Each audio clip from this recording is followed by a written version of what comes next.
आज हम लोग करने वाले हैं क्लास 9 की गणित मंजरी, वो भी हिंदी मीडियम में, हिंदी माध्यम वाले बच्चों के लिए है क्लास 9 गणित। ठीक है, ये आपकी जो गणित मंजरी है हिंदी मीडियम यही करेंगे। और इस गणित मंजरी का जो चैप्टर नंबर क्या करेंगे, चैप्टर नंबर 2 करेंगे, जिसका नाम क्या होने वाला है, नाम होगा रेखिक बहुपदों का परिचय। ठीक है, न्यू एनसीईआरटी किताब है और सेशन है 26-27। ठीक है ना। चलिए स्टार्ट करते हैं। क्या नाम है, रेखिक बहुपदों का परिचय। ध्यान रखना, बहुपद, क्या बहुपद, वो भी रेखिक। ठीक है, सही है। ये जो आपका चैप्टर 2 है, ये चैप्टर मैं आपको अच्छे से पूरा एक्सप्लेन करूंगा। इस चैप्टर की जितनी आपके एक्सरसाइज हैं वो भी सॉल्व करेंगे और जितने आपके एग्जाम्पल थे वो भी करेंगे। ठीक है, एक एक चीज समझेंगे इस चैप्टर में, क्या है बहुपद, किसे कहते हैं, लीनियर बहुपद मतलब रेखिक बहुपद क्या होता है, सब पढ़ेंगे। ठीक है ना। और इस चैप्टर से जितने आपके क्वेश्चन आएंगे पेपर में, चाहे मिड टर्म हो चाहे एनुअल हो, सारे क्वेश्चन भी रिकवर करेंगे, सारे क्वेश्चन मैं आपको कराऊंगा। ठीक है, तो जितने भी स्टूडेंट ऐसे हैं जिन्होंने अभी तक हमारा ऑल क्लासेस सब्सक्राइब नहीं किया है, तो सबसे पहले क्या करेंगे, ऑल क्लासेस चैनल को सब्सक्राइब जरूर कर लेना। ठीक है, चलिए स्टार्ट करते हैं। सबसे पहला पॉइंट है हमारा, सबसे पहला पॉइंट है बीजगणितीय व्यंजक। ठीक है, पहले समझेंगे बीजगणितीय व्यंजक कैसे किसे है। देखो, चैप्टर जो आपका है, चैप्टर का है बहुपदों का परिचय। ठीक है, मतलब कहने का, अगर आपको बहुपद समझना है, बहुपद, तो बहुपद समझने के लिए सबसे पहले आपको क्या समझना पड़ेगा, सबसे पहले आपको बीजगणितीय व्यंजक समझना पड़ेगा। अगर आपको नहीं पता कि बीजगणितीय व्यंजक किसे कहते हैं, तब आप बहुपद नहीं समझ पाओगे। ठीक है ना। सही है। तो अगर आपको बहुपद समझना है, तो बहुपद समझने से पहले क्या आपको समझना पड़ेगा, ये समझना पड़ेगा बीजगणितीय व्यंजक कहते किसे हैं। ठीक है, तो सबसे पहले हम यही समझते हैं। देखो, बीजगणितीय व्यंजक क्या होता है, बीजगणितीय व्यंजक वो कहलाते हैं जिसमें चर अचर साथ में आते हैं। हो सकता है चर और अचर जुड़ते हो सकता है चर और अचर दोनों घटते हो सकता है चर और अचर दोनों गुणा होते हो सकता है चर और अचर दोनों भाग होते हो। ठीक है, समझ में आ रहा है किसकी बात कर रहा हूं, चर और अचर। पता है ना चर किसे कहते हैं, नहीं पता, कोई दिक्कत नहीं, मैं बता देता हूं। चलिए देखो, चर, चार अचर, चर किसे कहते हैं, है ना। अब आपके माइंड में क्वेश्चन आ रहा होगा कि चर कहते किसे हैं, चर किसे कहते हैं। देखिए, एक्स, वाई, जेड, के, एल, एम, कहने का मकसद ये है मेरा कि जितने भी आपके अल्फाबेटिक होते हैं, A B C D, X Y Z, सारे क्या होते हैं, चर कहलाते हैं। इतनी बात समझ में आई। चर किसे कहते हैं, जितने भी आपके अल्फाबेटिक होते हैं, A B C D X Y Z, सारे चर होते हैं, है ना। अब चर का मान क्या होता है, जो चर है, चर का मान कैसा होता है, चर का मान क्या होता है, चर का मान स्थिर नहीं होता है, मतलब स्थिर स्थिर नहीं रहता। सही है, इतनी बात समझ में आई। चर का मान कभी स्थिर नहीं रहता है, हो सकता है बढ़ जाए, हो सकता है घट जाए। ठीक है, तो स्थिर मतलब रुका हुआ नहीं रहता है। ठीक है, इतनी बात समझ में आई। अब समझते हैं अचर किसे कहते हैं, अचर, अचर क्या होता है, अचर जितने भी आपके संख्याएं होती हैं, क्या संख्याएं, जो आपकी संख्याएं होती हैं, है ना, सारी की सारी अचर कहलाती हैं। संख्याएं जैसे 2, 3, 50, माइनस का 60, सारी क्या, ये सारी संख्याएं क्या है, ये सारी संख्याएं अचर कहलाती हैं, है ना। तो और अचर का मान क्या होता है, अब ये भी समझ लेते हैं, जो अचर होता है इसका मान क्या होता है, अचर का मान, है ना। चलो ये भी समझ लेते हैं, अचर का मान।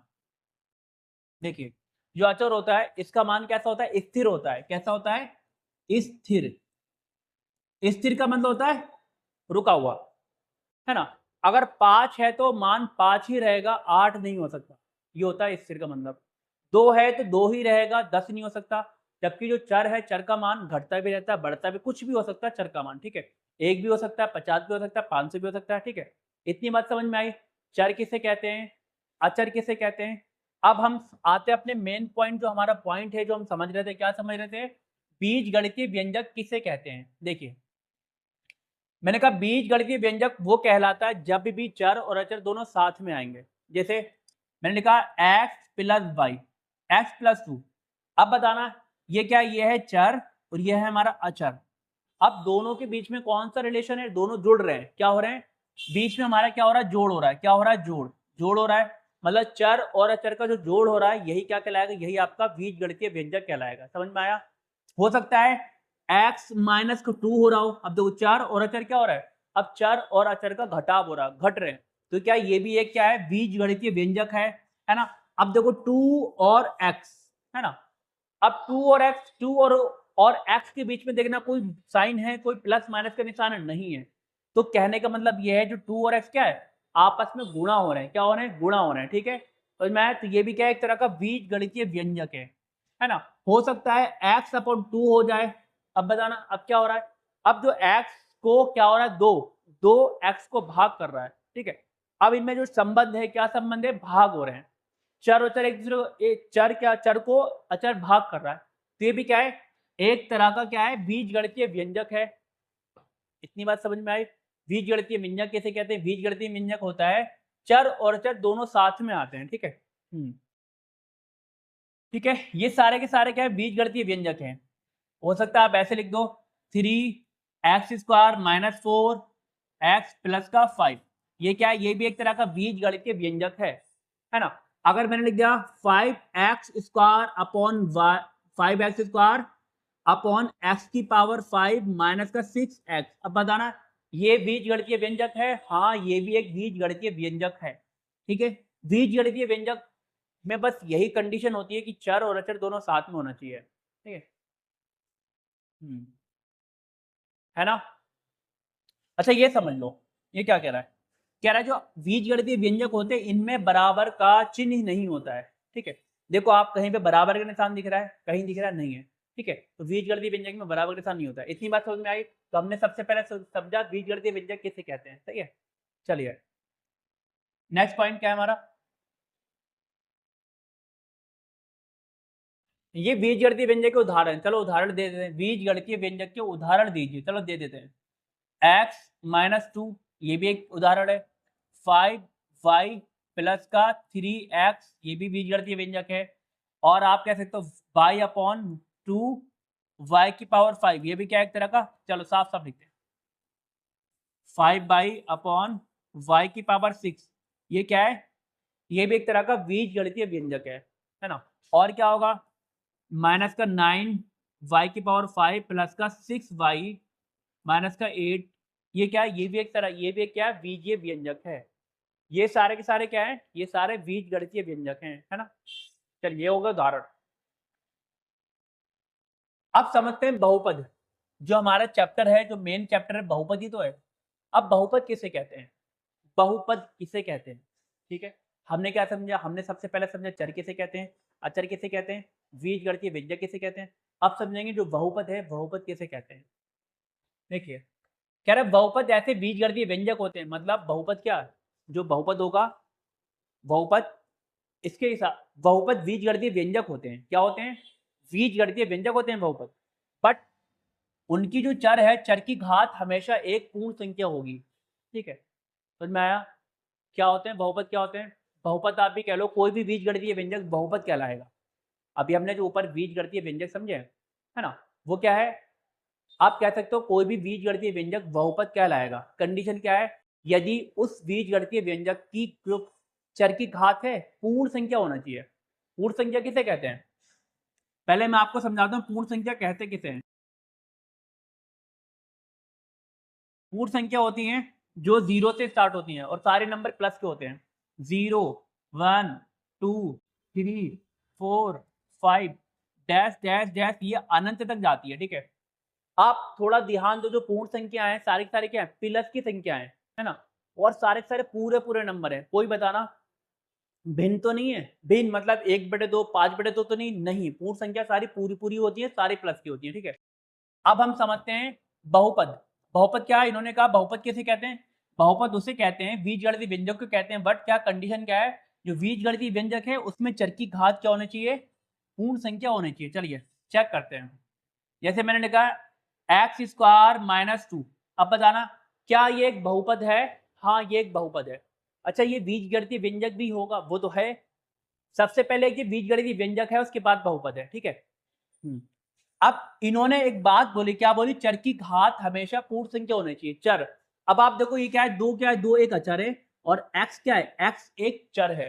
अब जो x है यानी x यानी चर की घात कितनी है, चर की घात है 2, देखना चर की घात कितनी है, जो चर है, चर की घात हमारी कितनी है?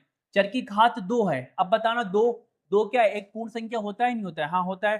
तो कहने का मतलब बताओ ये क्या है? ये एक्स स्क्वायर माइनस 2 क्या हुआ? बहुपद हुआ? हाँ हुआ, है ना? अच्छा, हम नेगेटिव लेके चलते हैं कि कौन सा बहुपद नहीं होगा, थोड़ा और समझ में आएगा। मैंने लिखा है एक्स की पावर माइनस का 2 माइनस का 2, है ना? यहाँ पे क्या है? एक्स स्क्वायर माइनस का 2 और यहाँ पे क्या है? एक्स की पावर माइनस का 2 और यहाँ पे माइनस 2। अब देखो चर की घात, यहाँ चर की घात देखो क्या है? यहाँ पर चर की घात है प्लस की, एक्स स्क्वायर माइनस 2 है। अब यहाँ चर है एक्स की पावर, एक्स की घात कितनी? प्लस की है।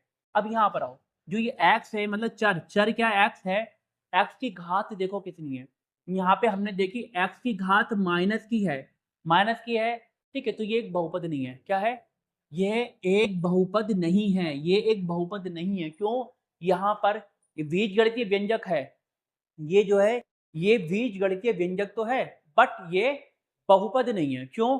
क्योंकि जो चर है, चर की घात प्लस की नहीं आ रही है, माइनस की आ रही है ना? और कभी भी माइनस के नंबर होते हैं, पूर्ण संख्या तो नहीं होते हैं, ठीक है? चाहे आप पूर्ण संख्या बोलो, चाहे आप ये बोल दो कि हमेशा जो है चर की घात, किसी भी बहुपद में चर की घात हमेशा प्लस की होती है, ठीक है? और पूरे पूरे नंबर होते हैं, पूरे पूरे 1 2 50 500 पूरे होंगे, भिन्न नहीं होगी, फ्रैक्शन नहीं होगी, ठीक है? अब देखो घात माइनस की आ गई तो मतलब ये एक बहुपद नहीं है। समझ में आया? बहुपद कैसे कहते हैं? बीजगणितीय व्यंजक तो है बट बहुपद नहीं है, ये बहुपद नहीं है, ठीक है? ये बीजगणितीय व्यंजक भी है, बहुपद भी, ठीक है? सही है। और क्या लो? और लो, एक मिनट देखें। हाँ, अब जो मैंने आपको जो परिभाषा है, परिभाषा के हिसाब से मैंने आपको समझा ली है, दोनों एग्जाम्पल दे दिए कि ये परिभाषा क्या कह रही है, क्या कहना चाह रहा है। और दिखाऊं मैं आपको? और देखो, देखो और देखो, ये क्या है? एक्स, ये ले लो, चलो वाई ले लेते हैं, वाई प्लस का 3। अब बताओ जो वाई है, ये जो बताना, ये बीजगणितीय व्यंजक तो है, हाँ है, बट बताओ ये एक बहुपद है या नहीं है? अब बहुपद देखने के लिए क्या देखते हैं? बहुपद देखने के लिए चर की घात देखते हैं। चर की घात क्या होना चाहिए? प्लस की होना चाहिए, पूर्ण संख्या होना चाहिए, ठीक है?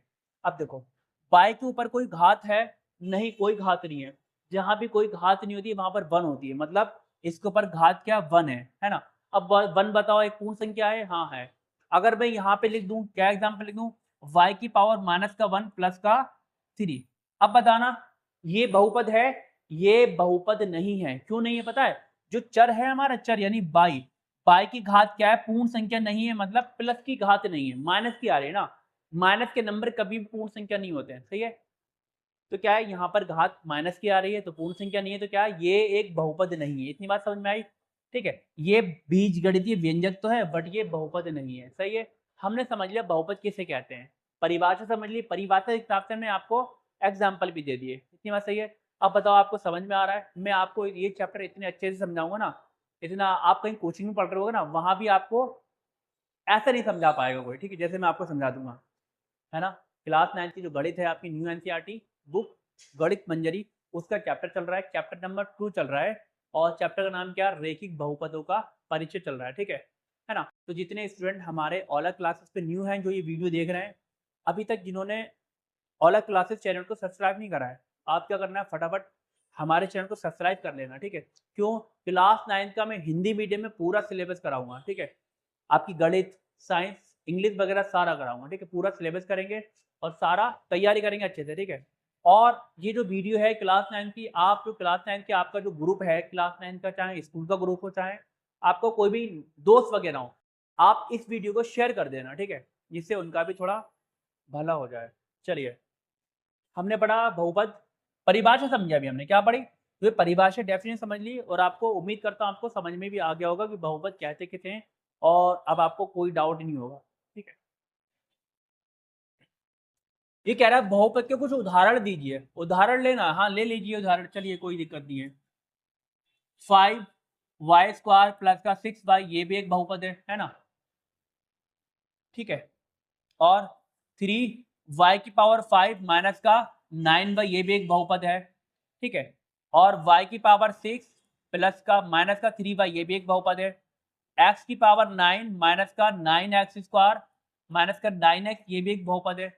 तो कहने का मतलब सारे के सारे आप सारे के सारे लिख दो, कॉम्बिनेशन लिख दो, ऐसे आप बीजगणितीय व्यंजक लिखो जिसकी घात क्या हो, सारी प्लस की हो, सारे सारे पूर्ण संख्या हो, सही है, सारे बहुपद कहलाएंगे, कुछ भी लिख दो। चलिए अब मैंने कहा बताओ ये जो है x, क्या बताओ, सिर्फ मैंने x लिया है, क्या x x बहुपद है? आप कहोगे यार ये तो बीजगणितीय व्यंजक ही नहीं, तो बहुपद कहां से होगा? ये तो कहना चाह रहे हो है कि ये तो बीजगणितीय व्यंजक नहीं है। क्यों नहीं है? क्योंकि यहाँ पे क्या है, अचर नहीं है ना। क्योंकि मैंने आपको समझाया था बीजगणितीय व्यंजक क्या होता है, वही होता है जिसमें चर और अचर दोनों साथ में आते हैं। बट यहाँ तो आप कहोगे यार ये तो एक्स है, खाली चर है, अचर तो है नहीं। अचर नहीं है, वन तो है ना। देखो जहाँ कुछ भी नहीं होता वह वन होता है। अगर मैं यहाँ पे वन लगा दूं ऐसे करके, बताओ वन आ गया, है ना। वन तो सब जगह होता है ना। वन जो है हर कहीं, जो वन है या एक है, हर कहीं गुणा कर रहा होता है। तो मैंने क्या वन से गुणा कर दी। अब बताना अचर आ गया, ये रहा अचर, ये रहा चर, है ना, दोनों में गुणा हो रही, तो क्या हो गया, ये बीजगणितीय व्यंजक हो गया। हाँ हो गया। अब बताना ये एक बहुपद है? हाँ बहुपद भी है। क्यों? हमने चर या एक्स की पावर देखो कितनी है, कुछ नहीं है, वन है। जहां कुछ नहीं वहां वन होता है, तो बताओ वन है। हाँ, तो ये क्या है, ये भी एक बहुपद है। इतनी बात समझ में आई? चलिए अब मैंने यहाँ पे ले लिया, दो ले लिया। अब बताओ क्या ये दो, सिर्फ दो, ओनली सिर्फ दो, क्या ये दो एक बहुपद है? आप फिर कहोगे अरे यार ये तो बीजगणितीय व्यंजक ही नहीं है, तो ये बहुपद कहाँ से होगा? यही कहोगे ना, है ना। आप कहोगे यहाँ पे चर नहीं है, क्या कहोगे, सिर्फ अचर है, चर नहीं है। जब चर नहीं है तो हम चर की घात देखेंगे कैसे, ये तो कहोगे। मैंने क्योंकि अभी आपको बताया बहुपद देखने के लिए चर की घात देखो। आप कहोगे यहाँ तो चर ही नहीं है, चर की घात देखेंगे कहाँ से? जब चर की घात नहीं देख सकते तो हम ये नहीं कह सकते कि ये क्या बहुपद है। चलो ठीक है, मैं आपकी बात से सहमत हूँ, ठीक है, चर नहीं है, ठीक है। बट देखो अभी आप देखना चर आएगा, ये टू है। अगर टू में मैं यहाँ पे गुणा वन कर दूं, कोई दिक्कत है? गुणा वन तो कर सकता हूँ ना, हाँ कर सकता हूँ, ठीक है। अब देखो ये टू इंटू वन है, क्या है, टू इंटू वन। अब टू, ये वन को हटा के वन की जगह अगर मैं एक्स की पावर जीरो कर दूं, क्या कर दूं, जीरो, कोई दिक्कत है? नहीं। कहोगे सर कोई दिक्कत नहीं है, क्यों की दिक्कत नहीं है? पता है क्यों नहीं है? क्योंकि एक्स की पावर जीरो बराबर क्या होता है, एक्स की पावर जीरो बराबर वन होता है। किसी की भी घात, किसी की भी घात जीरो होती है, उसका मान वन होता है। तो मैंने क्या करा, जो वन है वन की जगह पे क्या है, एक्स की घात जीरो रख सकता हूँ, हाँ रख सकता हूँ। अब बताओ आगे लाइन पे, अब बताओ क्या ये टू, अब ये बताओ टू एक्स, देखो अब आप बताओ टू एक्स की पावर जीरो, क्या ये एक बहुपद है? बहुपद है या नहीं है? आप कहोगे चर की घात देखो, अगर चर की घात पूर्ण संख्या आ रही होगी तब तो बहुपद है। मैंने चर देखा, जो एक्स चर है इसकी घात देखी जीरो, जीरो क्या बताओ पूर्ण संख्या होता है? हाँ होता है। तो मतलब ये भी एक बहुपद है। समझ में आ गया? अच्छा अब आपको अच्छे समझ में आ गया बहुपद किसे कहते हैं किसे नहीं कहते हैं, है ना। ये और आपको समझा देंगे रेखिक बहुपद क्या होता है, सब समझाएंगे, पूरा चैप्टर अच्छे से समझाऊंगा, कोई दिक्कत नहीं होगी आपको, ठीक है। चलिए अब ये कुछ है, बहुपद और बीजगणितीय व्यंजक के बीच कुछ संबंध होते हैं। क्या रिलेशन होता है, संबंध होता है। क्या संबंध है? बहुत ज्यादा इंपॉर्टेंट है, बहुत ज्यादा इंपॉर्टेंट है ना। देखो जो आपकी किताब में वो तो सारा मैं कराऊंगा, बट किताब में जो नहीं है और जो जरूरी है आपके लिए वो भी मैं कराऊंगा, ठीक है। अब कह रहा है जो सभी बहुपद बीजगणितीय व्यंजक होते हैं, मतलब जितने भी हम बहुपद, जितने अभी हम बहुत पढ़ रहे हो, जितने आप बहुपद पढ़ोगे, जितने आप पढ़ चुके हो, तो जितने भी बहुपद हैं सारे के सारे क्या होते हैं, सारे के सारे बीजगणितीय व्यंजक होते हैं। परंतु सारे बीजगणितीय व्यंजक बहुपद नहीं होते हैं। सही है, मैंने क्या कहा, मैंने बोला कि जितने भी बहुपद हैं, जितने भी बहुपद हैं सारे के सारे क्या हैं, बीजगणितीय व्यंजक तो होंगे, बट परंतु सारे बीजगणितीय व्यंजक बहुपद नहीं हो सकते, है ना। अगर आपको कोई तो प्रूफ भी करके दिखा सकता हूं, ये जो परिभाषा प्रूफ करें, चलिए कर देते हैं।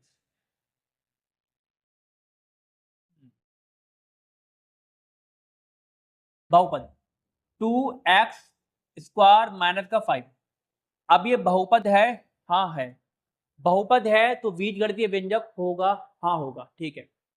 अब अगर मैं लिख दूं एक्स की पावर माइनस का 5 माइनस 5 एक्स, अब बताओ क्या ये बहुपद है? ये बहुपद नहीं है। अभी जस्ट बताया क्यों नहीं है, क्योंकि यहाँ पे घात 5 है। अब बता रहे हैं ये बीजगणितीय व्यंजक है, हाँ बीजगणितीय व्यंजक, ठीक है। ये होगी परिभाषा प्रूफ। देखो ये भी व्यंजक, ये भी व्यंजक, बट ये क्या है? बहुपद है, ये बहुपद नहीं है, ठीक है। चलिए अब यहाँ पर ये पॉइंट है हमारा, क्या पॉइंट है जो कह रहा है बहुपद के पद बताओ। अभी आप जैसे जैसे आप बहुपद पढ़ोगे तो उसमें बहुत सारे आप पढ़ोगे बहुपद के पार्ट्स पढ़ोगे, कि बहुपद का बहुपद है, बहुपद, पद पद पद, बहुपद में पद किसे कहते हैं, या बहुपद में कितने पद हैं, सही है, बहुपद के पद, ठीक है। चलिए देखो क्या है, 6z माइनस का 6x प्लस का 5। अब ये बहुपद है, हाँ है। अब आपसे क्वेश्चन आएगा, एक एक नंबर क्वेश्चन आते हैं पद के हिसाब से। क्या का बताओ इस बहुपद में कितने पद हैं? कितने पद हैं? इस बहुपद में 3 पद हैं भाई। कितने पद हैं? 3। देखो क्योंकि ये क्या है, एक ये एक पद ये है, इसे पद कहते हैं। जितने जितने भी चर या अचर जुड़ते हैं उसे पद कहते हैं या घटते हैं। देखो 6z में से 6z में से 6x घटा प्लस का 5 जुड़ा, ठीक है। तो एक पद ये हो गया, और एक पद हो गया ये 6 माइनस का 6x, और एक पद क्या हो गया प्लस का 5। टोटल इसमें कितने पद हैं? इसमें टोटल 3 पद हैं, ठीक है। और समझें 9y प्लस का 6, बताओ इसमें कितने पद हैं? इसमें है 2 पद, ठीक है ना, 9y और 6, ठीक है, सही है ना। अगर मैं आपको बताऊं ये क्या है, इस पद का अलग नाम होता है, इस पद का अलग नाम होता है, ठीक है।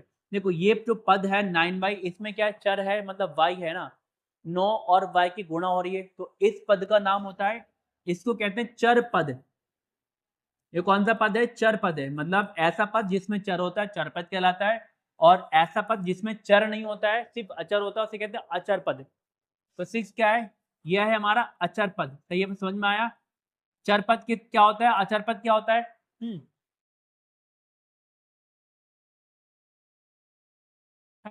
अब ये क्या है, 6z ये भी एक चर पद है, और 6x ये भी एक चर पद है, बट ये क्या है? प्लस का 5 एक अचर पद है, ठीक है। चलिए और अच्छे से आपको समझाते हैं, इतना अच्छा समझाएंगे जो आपने अभी पढ़ा भी नहीं होगा किसी से भी। मैंने कहा 9x माइनस का 9z, बताइए इसमें कितने पद हैं? इसमें कितने पद हैं? इसमें 2 पद हैं, ठीक है। एक तो 9x है और एक 9z है माइनस का, ठीक है। कितने पद हैं? 2 पद हैं, ठीक है। और दोनों को दोनों पद क्या है? दोनों के दोनों कैसे पद हैं? दोनों के दोनों पद चर पद हैं, ठीक है। देखो यहाँ पे चर क्या है? x है, यहाँ पे चर क्या है? z है ना, सही है। अब देखिए और थोड़ा आपको समझाते हैं, जो भी आपके डाउट्स हैं सब क्लियर करेंगे। चलिए बताइए इसमें कितने पद है? आप कहोगे सर जी इसमें 3 पद है, कहोगे एक 12x ये एक पद ये हो गया, 4x ये एक पद हो गया, और एक 5 ये एक पद हो गया, टोटल कितने पद हो गए? ये 3 पद हो गए। नहीं, आप गलत हो। यहाँ पे 3 पद नहीं, यहाँ पे 2 पद हैं, ठीक है। बताऊं कैसे 2 पद? देखो देखिए ये जो 12x है और ये 4x है, ये दोनों पद हैं। दोनों पदों में चर क्या है? x है। दोनों में चर x है, और दोनों की घात, दोनों चरों की घात क्या? 1 है। तो इसे कहते हैं समान पद। समान पद मतलब दोनों पद कैसे हैं? सेम हैं, x वाले हैं, तो दोनों पद समान पद कहलाएंगे। और 2 समान पद या 3 समान पद, ये जितने भी समान पद होते हैं, अगर प्लस हो रहे हैं तो सारे जुड़ जाते हैं, घट भी जाते हैं, सही है। अब क्या हो रहा है? 12x प्लस का 4x, मतलब दोनों जुड़ रहे हैं, तो कितना हो गया? 16x हो गया। 12 में 4 जोड़ो तो 12 4 16x, और प्लस का 5। अब बताना है कितने? इसमें मैंने आपसे बताया है 2 पद हैं। देखो एक पद ये है, एक पद ये है, तो कितने पद हो गए? 2 पद हो गए, सही है, समझ में आया, ठीक है। अब देखो जो 9x था और 9z है, ये क्या है? असमान पद है। असमान पद, असमान पद किसे कहते हैं? असमान पद कहते हैं ऐसे पद जिनमें चर अलग अलग होते हैं। देखो यहाँ पे x है, यहाँ पे z है, ठीक है। और ये क्या है? ये समान पद है, क्यों? x और x, ठीक है। अब आपके माइंड में कुछ क्वेश्चन आ रहे होंगे कि 9x स्क्वायर और प्लस का 4x प्लस का 3, आप कहोगे ये 9x स्क्वायर और 4x ये भी समान पद है। नहीं, ये समान पद नहीं, ये असमान पद है। पता है क्यों? चर तो सेम है, यहाँ भी x यहाँ भी x, बट यहाँ चर की पावर 2 है, यहाँ पे चर की घात 1 है। ठीक है, समान पद क्या होते हैं? तो सेम चर होना चाहिए और दोनों चरों की घात सेम होना चाहिए। ठीक है, तो ये दोनों आपस में जुड़ेंगे नहीं, 9x² में 4x नहीं जुड़ेगा। ठीक है, और ये भी नहीं जुड़ेगा, तो टोटल इसमें कितने पद है? इसमें है 3 पद। ठीक है स्टूडेंट, मैंने आपको बताया किसी भी बहुपद में पद क्या होता है, कैसे पता लग करेंगे कि किसी बहुपद में कितने पद हैं। ठीक है, तो हमने पदों के बारे में जान लिया। ठीक है, कि कैसे पद पता करते हैं, क्या पद होते हैं, कितने पद होते हैं, कौन सा अचर पद होता है, कौन सा चर पद होता है। ठीक है ना। अब हमारा जो टॉपिक है, इसी में क्या टॉपिक है? नेक्स्ट टॉपिक है एक पदी। क्या है? एक पदी या एक पद। जिस बहुपद में सिर्फ एक पद होता है उसे हम एक पदी कहते हैं। इतनी बात समझ में आई? मैंने क्या कहा? किसी बहुपद में यदि सिर्फ एक पद है तो वो क्या कहलाएगा? एक पदी कहलाएगा। ठीक है, जैसे ये एग्जांपल, जैसे क्या है? 2x है, 2x। अब बताना 2x में कुछ और पद जुड़ रहा है? नहीं, कुछ भी नहीं जुड़ रहा है, सिर्फ 2 और x, मतलब 2 और x की गुणा हो रही है। तो क्या है? इसमें सिर्फ जो ये बहुपद है इसमें सिर्फ एक ही पद है। ठीक है, जिसमें एक पद, तो बताओ ये जो बहुपद है क्या कहलाएंगे? इसे कहेंगे एक पदी बहुपद। ऐसी बताना। जो हमारे क्या x है, आप सिर्फ ले लो बाई, ले लो बाई लो, है ना। मैंने कहा एक बाई प्लस 2, वाई प्लस 2 नहीं करना है, वाई में 2 नहीं जोड़ना, सिर्फ बाई लो, सिर्फ बाई। अब देखो जो बाई है, अब बताओ ये बहुपद है? हाँ है। ठीक है, बहुपद तो है। ठीक है, बहुपद है। अब बताना क्या ये एक पदी है? हाँ एक पदी है। ठीक है, कह रहा केवल एक पद वाले बहुपद को एक पदी कहा जाता है। जैसे क्या 2 2 2 क्या है? 2 2 एक बहुपद है? हाँ है। ठीक है, क्योंकि हम x की पावर 0 लगा सकते हैं ना। तो बताओ ये बहुपद है? हाँ है। अब बताना इसमें कितने पद हैं? इसमें सिर्फ एक ही पद है। समझ में आया? एक पद बहुपद, है ना। ऐसा देखो ना यार, मैंने आपको अभी बताया, ऊपर बताया था 5x प्लस का 3। यहाँ क्या हो रहा है? 5x में 3 जुड़ रहा है, तो मतलब यहाँ पे कितने पद हैं? 5x एक पद ही हो गया, एक पद ही हो गया। इसमें कितने पद हो गए? इसमें 2 पद हो गए। ठीक है, और हम किसके बारे में पढ़ रहे हैं? हम पढ़ रहे हैं एक पद के बारे में। ठीक है, तो आप इसमें अगर 3 हटा दो, आप बताना इसमें कितने पद हैं? इसमें है सिर्फ एक पद। ठीक है, तो ये क्या कहलाएगा? इसे कहते हैं एक पदी। ठीक है, ये इसका उदाहरण है। कौन सा उदाहरण है? 2x 2 5x की पावर 3 माइनस का 5x की घात 2 y और u का स्क्वायर। ये सारे क्या है? ये सारे के सारे क्या है? एक पदी के उदाहरण है। ठीक है, समझ में आया? एक पदी कैसे कहते हैं? ऐसे बहुपद जिसमें सिर्फ एक पद होता है वो एक पदी कहलाता है। अब पढ़ते हैं द्विपद के बारे में। द्विपदी किसे कहते हैं? द्विपद केवल 2 पदों वाले बहुपद को द्विपदी कहा जाता है। मतलब ऐसे बहुपद जिसमें सिर्फ 2 पद होते हैं उसे द्विपदी कहते हैं, द्विपद कहते हैं। ठीक है, समझ में आया? जैसे क्या है? कोई भी बहुपद ले लो x प्लस 1। अब बताना ये बहुपद है? हाँ है। अब इसमें कितने पद हैं? इसमें 2 पद हैं, एक तो x और एक 1। ठीक है, इसमें कितने पद? 2 पद, तो ये हो गया द्विपदी। और बताना 5 बाई का स्क्वायर माइनस का बाई, इसमें कितने पद? इसमें भी 2 पद हैं, तो क्या हो गया? ये भी एक द्विपदी हो गया। ठीक है, और एक्स स्क्वायर माइनस का 3x। अब बताओ इसमें कितने पद? इसमें भी 2 पद हैं, 2 पद हैं, ये भी क्या हो गया? ये भी द्विपद हो गया। तो उम्मीद करता हूं आपको समझ में आ गया होगा कि एक पदी किसे कहते हैं, द्विपदी किसे कहते हैं। इसी प्रकार से होता त्रिपदी। क्या होता? त्रिपद। ठीक है, ऐसे बहुपद जिसमें सिर्फ 3 पद होते हैं वो त्रिपदी कहलाता है, त्रिपदी या त्रिपद कहलाता है। ठीक है, जैसे ये सब उदाहरण है इसके, है ना। जैसे मैं और एक्स स्क्वायर माइनस का वाई प्लस का 6। अब बताना इसमें कितने पद हैं? इसमें है 3 पद। एक पद एक्स स्क्वायर हो गया, एक पद वाई हो गया, एक पद क्या हो गया? 6 हो गया। ठीक है, तो ये क्या हो गया? एक तरह का त्रिपद कहलाएगा। समझ में आया? और देख लो 9x स्क्वायर माइनस का 9x प्लस का 8। अब बताना इसमें कितने पद? इसमें भी 3 पद है, तो क्या हो गया?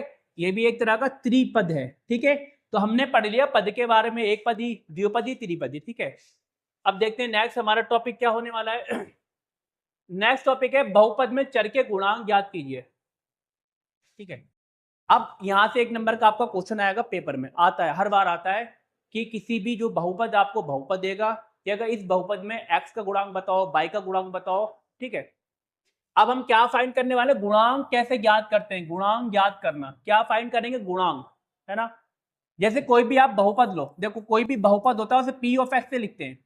p ऑफ x बराबर क्या है? X square minus 5x plus का 6, है ना।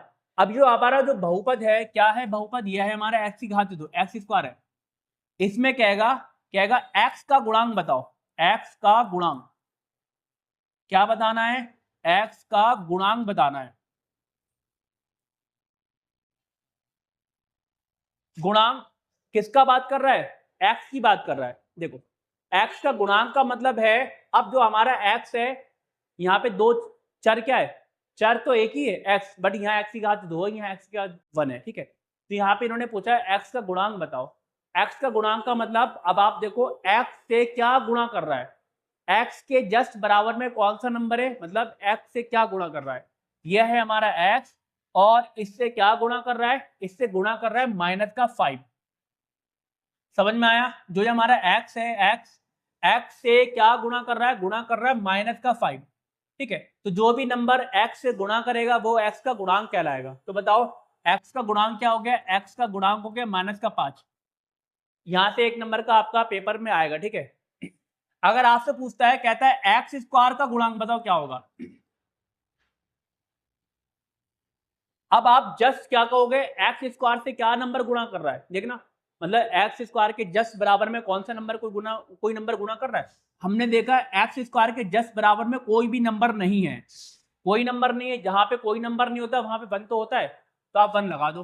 तो बताना एक्स स्क्वायर गुणांक क्या हो गया, एक्स स्क्वायर का गुणांक हो गया 1। इतनी बात समझ में आई, गुणांक कैसे फाइंड करते हैं। और कुछ और एग्जाम्पल लें, चलिए कुछ और एग्जाम्पल लेते हैं। मैंने कहा 5y की घात 3 प्लस का 3y माइनस का 6z प्लस का 3, ठीक है। ये हमारे एक बहुपद लिया है मैंने, है ना, ठीक है। सबसे पहले आप बताओ, जो हमारा जो बहुपद है, ये जो बहुपद है, ठीक है, इस बहुपद में कितने पद हैं, इसमें है टोटल 4 पद। देखो, एक पद, दो पद, तीन पद, 4 पद, ठीक है, इसमें टोटल 4 पद है। इतनी बात ठीक है ना। अब यहाँ पे आपको क्या याद करना है, हम लोग सीख रहे हैं गुणांक। क्वेश्चन करो, पहले करो y की घात 3 का गुणांक बताओ क्या होगा, y की घात 3 का गुणांक बताना है, कितना गुणांक होगा y की घात 3 का।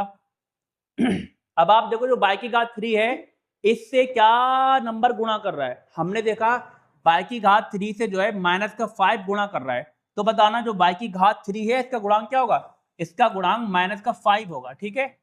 ऐसी आपसे कहे, अगर कोई कहे कि y का गुणांक बताइए, y का गुणांक क्या होगा, बताना y का गुणांक क्या होगा। अब देखो, जो y है, y से क्या नंबर गुणा कर रहा है, क्या गुणा कर रहा है, प्लस का 3, प्लस का 3 गुणा कर रहा है ना। तो y का गुणांक क्या हो गया, y का गुणांक हो गया 3। इतनी बात ठीक है। अब अगर आपसे कहे बताओ z का गुणांक बताओ क्या होगा, z का गुणांक क्या होगा। अब आप देखोगे z से क्या गुणा कर रहा है, z से गुणा कर रहा है माइनस का 6, तो z का गुणांक क्या हो गया, z का गुणांक हो गया माइनस का 6, ठीक है। तो समझ में आ गया गुणांक कैसे फाइंड करते हैं, ठीक है। तो ऐसे हम लोग फाइंड करते हैं, किसी भी बहुपद में चर के गुणांक ऐसे फाइंड करते हैं, ठीक है, ठीक है। ये हो गए बहुपद में चर के गुणांक ऐसे फाइंड करते हैं, ऐसे याद करते हैं। चलिए नेक्स्ट टॉपिक देखते हैं क्या है। देखो, ये मैं पेपर से क्वेश्चन लेकर आया हूँ, एक नंबर का क्वेश्चन ऐसे आएगा आपका पेपर में। क्वेश्चन पढ़ो, कह रहा जो आपका बहुपद है, देखो ये रहा, दिख रहा है, थोड़ा सा और मैक्सिमाइज करते हैं। चलो, कह रहा बहुपद 2x स्क्वायर प्लस का 2x माइनस 4 में एक्स स्क्वायर का गुणांक बताना है, एक्स स्क्वायर का गुणांक बताना है। आप देखो, जो एक्स स्क्वायर है, एक्स स्क्वायर से क्या गुणा कर रहा है, 2 कर रहा है, तो आंसर क्या होगा इसका, ए होगा, 2 होगा, ठीक है। ये हो गया इसका आंसर। चलिए नेक्स्ट क्वेश्चन करते हैं, टॉपिक, ठीक है, ऐसे आपके क्वेश्चन आएंगे। हम लोग क्या कर रहे हैं, क्लास 9 की मैथमेटिक्स कर रहे हैं, ठीक है। जो आपकी न्यू एनसीईआरटी आई है, गणित मंजरी, है ना, हिंदी मीडियम में कर रहे हैं, और इसका चैप्टर कर रहे हैं, चैप्टर नंबर 2 कर रहे हैं, रैखिक बहुपदों का परिचय, ठीक है।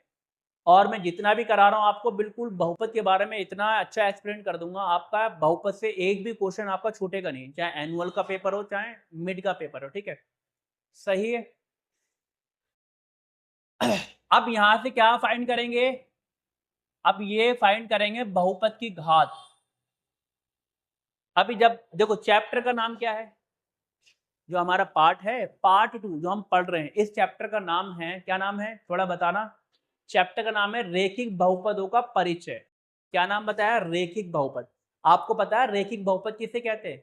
रेखिक बहुपद उसे कहते हैं जिस बहुपद की घात एक होती है उसे रेखिक बहुपद कहते हैं। मतलब आपको रेखिक बहुपद समझने के लिए बहुपद की घात समझना बहुत जरूरी है। तो बताओ, जितना मैं आपको पढ़ा रहा हूँ सारा का सारा बताओ, इंपोर्टेंट करा रहा हूँ सारा, सारा आपका सिलेबस का ही करा रहा हूँ, जो आपका न्यू सिलेबस सारा वही करा रहा हूँ, ठीक है ना, कुछ भी एक्स्ट्रा नहीं कराऊंगा। और जैसे मैं आपको नोट्स दे दूंगा ना, जितना अच्छा एक्सप्लेन में कर दूंगा, ऐसा हो कोई कर दे, अच्छी बात है, ठीक है। अब क्या है बहुपद की घात? मैंने भी आपको बताया बहुपद की घात कैसे कैसे इंपोर्टेंट है, जो रेखिक बहुपद है ना। तो रेखिक बहुपद वही होता है जिस बहुपद की घात एक होती है। तो हमें जानने के लिए कौन सा बहुपद रेखिक होगा, कौन सा द्विघाती होगा, कौन सा त्रिघाती होगा, ये जानने के लिए सबसे पहले आपको क्या पढ़ना पड़ेगा? बहुपद की घात समझना पड़ेगी, तभी आप समझ बता पाओगे कि कोई भी बहुपद रेखिक है या द्विघाती है, त्रिघाती है, ठीक है। चलिए, हमारा टॉपिक है बहुपद की घात। कह रहा है किसी बहुपद में चर की उच्चतम घात को बहुपद की घात कहा जाता है, ठीक है। मतलब जो मान लो मैंने ये एक बहुपद ले रहा हूं, कोई बहुपद ले लो, x 5x की घात 3 माइनस का 5 माइनस का 3x स्क्वायर प्लस का 1। अब ये मैंने एग्जाम्पल लिया, बहुपद लिया है, ठीक है। इस एग्जाम्पल से ये परिभाषा समझने की कोशिश करेंगे। इन्होंने कहा किसी बहुपद में चर की उच्चतम घात, उच्चतम का मतलब होता है सबसे बड़ी घात, घात को बहुपद की घात कहते हैं। अब मानो हमने बहुपद लिया है, इसमें बताओ ये जो बहुपद है, जो बहुपद है इसमें जो चर हैं, चर क्या है? एक तो x की घात 3 है, एक x की पावर 2 है, ठीक है। अब यहाँ पे बताओ सबसे बड़ी घात क्या है, उच्चतम घात क्या है? उच्चतम घात है 3, क्योंकि यहाँ 3 है यहाँ 2 है, तो सबसे बड़ी घात क्या है? सबसे बड़ी घात क्या है? 3, ठीक है। तो आप ये कहोगे जो ये बहुपद है इसकी घात कितनी है? इसकी घात 3 है, लिख दो। इस बहुपद की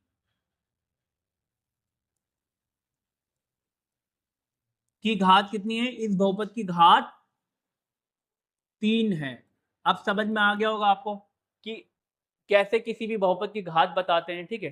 कोई भी बहुपद हो उसमें चर की सबसे बड़ी घात देख लो। जैसे मैंने लिया x की पावर 7 प्लस का 3x 4 माइनस का 9। अब ये मैंने एक बहुपद लिया है, ये जो बहुपद है इस बहुपद में देखो चर की सबसे बड़ी घात क्या है? यहाँ पे चर है x की घात 7 है, यहाँ चर है x की घात 4 है, तो सबसे बड़ी घात क्या है? सबसे बड़ी घात है 7, ठीक है। तो यही 7 क्या होगा? इस बहुपद की घात कहलाएगी, ठीक है। तो इस बहुपद की घात क्या हो गई? इस बहुपद की घात कितनी होगी? 7 होगी, ठीक है।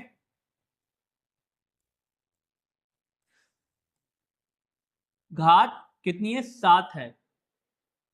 इतनी बात समझ में आई कि कैसे किसी भी बहुपद की घात पता लगाते हैं, ठीक है। चलिए, अभी आपको जो क्वेश्चन दे रखा है, कह रहा है नीचे दिए गए प्रत्येक बहुपद की घात घात ज्ञात कीजिए, ये क्वेश्चन है।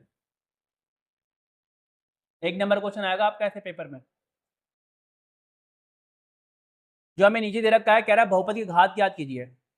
क्या ज्ञात करना है? घात ज्ञात करनी है। देखो ये x की पावर 3, ये पहला पॉइंट है, पहला है x की पावर 5 माइनस x की पावर 4 प्लस का 3, सही है। अब यहाँ पे घात कितनी होगी? सबसे बड़ी घात क्या? 5, तो बताना इसका आंसर क्या होगा? इसका आंसर होगा 5।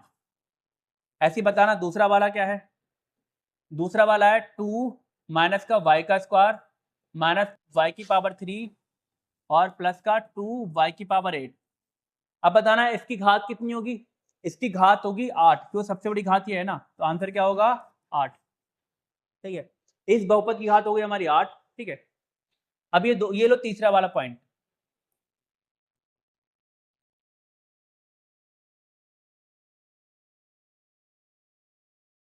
अब तीसरा वाला पॉइंट करेंगे, 2 है ना, 2 है। अब आप कहोगे यहाँ तो चर ही नहीं है, हम चर की अधिकतम घात कैसे देखेंगे? तो मैंने कहा आप चर नहीं है, आप 1 लगा दो, गुणा 1 कर दो। जो 2 है, 2 में आप क्या करो? 2 गुणा 1 कर दो, और 2 गुणा एक्स की पावर 0 कर सकते हो। अब बताओ यहाँ चर क्या, चर क्या अधिकतम घात क्या है, एक ही चर है और कोई चर ही नहीं है, उसकी घात क्या 0 है। तो आप कहोगे इस बहुपद की घात कितनी है, घात कितनी होगी इस बहुपद की, 0 होगी, ठीक है, घात बराबर 0, ठीक है, समझ में आया। चलिए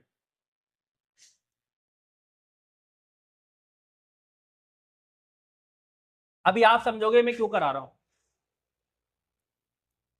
अब देखो ये जो आपकी न्यू एनसीईआरटी किताब है उसमें आपको बताया गया है, गणित मंजरी में आपसे कहा गया है स्थिर बहुपद, स्थिर बहुपद या अचर बहुपद किसे कहते हैं, ठीक है, अचर बहुपद किसे कहते हैं ये है। अब अचर बहुपद समझने के लिए क्या है, हमें बहुपद की घात पढ़नी पड़ेगी जो मैंने आपको बता दी, सही है। मैं आपको इतना बिल्कुल बेसिक से इतना एडवांस इतना एक्सप्लेन करके पढ़ा रहा हूँ, ठीक है। सारा में देखना, अभी आप देखोगे मैं अभी आपकी न्यू एनसीईआरटी पर भी आऊँगा धीरे धीरे। अब ये तुम्हारी न्यू एनसीईआरटी किताब की ये डेफिनेशन आ गई, स्थिर बहुपद अचर बहुपद किसे कहते हैं, ठीक है। क्या है, पहला हेडिंग डाल लो, क्या है लिख लेना, अचर बहुपद, या तो स्थिर बहुपद बोलो या अचर बहुपद।